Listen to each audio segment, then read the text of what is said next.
mag-secret file, ay ilike mo muna ang video na to at mag-subscribe na sa aming YouTube channel. Don't forget to click the notification bell para hindi ka nahuhuli sa latest episode ng DJ Rocky's Secret Files.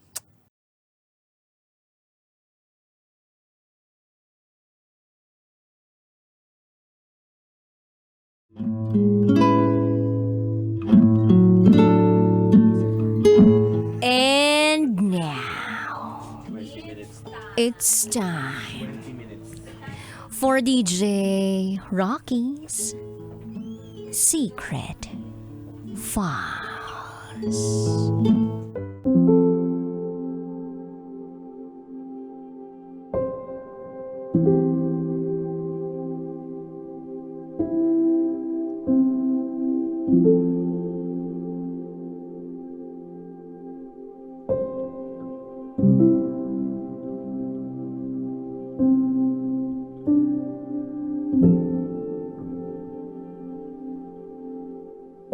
Nahulog ang loob ko sa best friend ko na may girlfriend.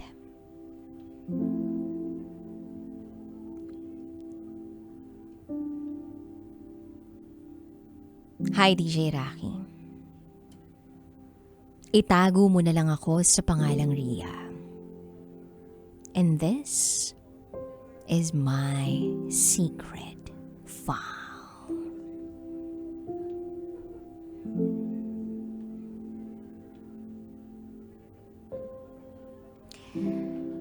Last August 2023, nadama ko na nahulog na ang loob ko sa best friend kong itago natin sa pangalang Chris. Kaya lang, meron siyang girlfriend. And they've been together for 4 years. Since 2019, Chris has been my confidant. Magkasama kami dati sa trabaho. And then eventually, November 2023, naging kami. Kahit na parehas kaming nasa ibang relasyon. We acted like a normal couple kapag kaming dalawa lang ang magkasama. Eto brief description lang kung papaano niya ako alagaan at itrato kapag magkasama kami. There was a time na nasa public market kami. May nakakabangga sa aking mga tao.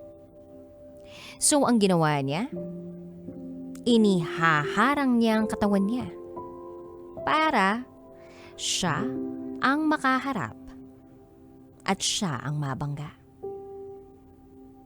Ganun siya mag-alaga. Sa work, we really tried our best to act professionally.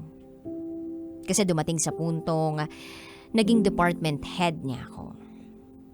Kapag may pagkakataon at may mga holidays sa trabaho, naglilibot kami. Nagra-rides kami.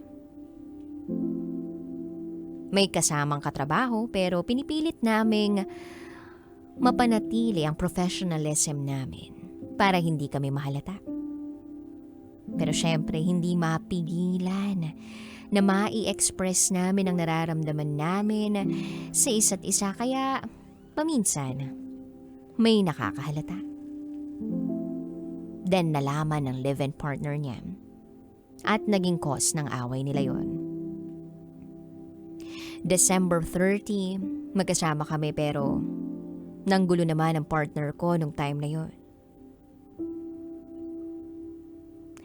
Then napilitan na siyang mag-resign sa work para umuwi ng probinsya. January 1, magkasama kami nagpunta sa Balera, kasama ang dalawa sa katrabaho namin. Ang sabi ko sa sarili ko, last ride na namin ito, na magkasama kami. dahil ayoko nang nahihirapan siya ng dahil sa akin. In-enjoy namin ang company ng bawat isa na para bang wala kaming nilolokong tao. Sabi ko sa sarili ko, hindi na ako magpapakita uli sa kanya after nito.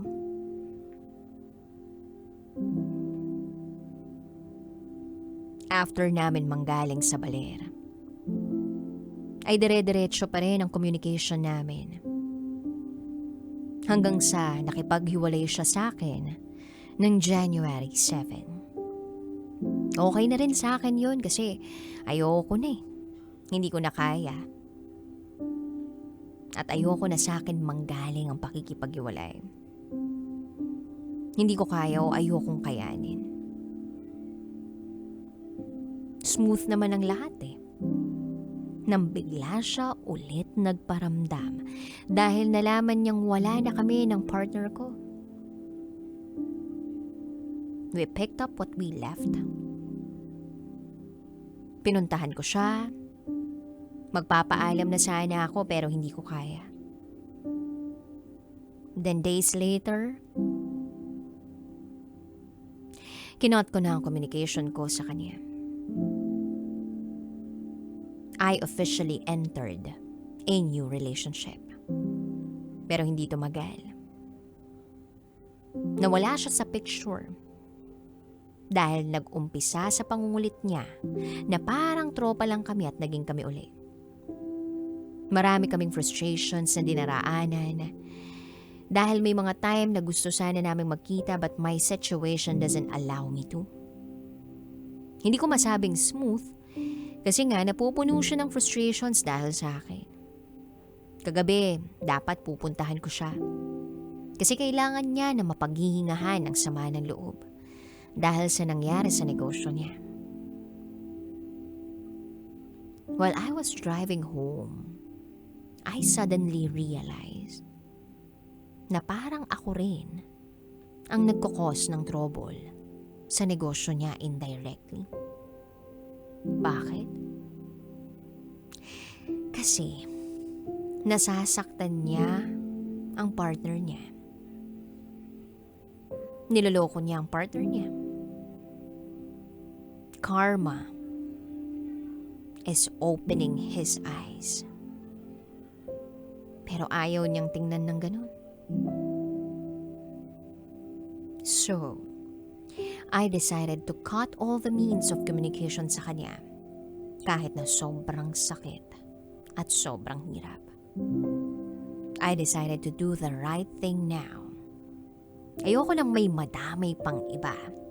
Ayoko nang may masaktan pa ng dahil sa akin. Yes. I gathered all the strength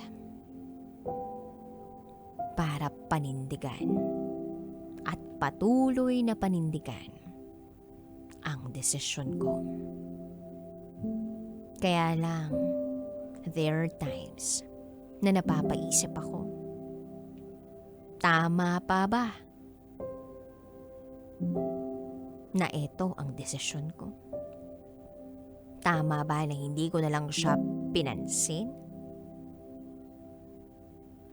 Tama ba na wag na lang sagutin lahat ng attempts niya ng pag-reach out sa akin? Patulong naman kung ano ang tamang gawin. Salamat po. Hanggang dito na lang po. Muli, ako si Ria. At ito ang aking secret file.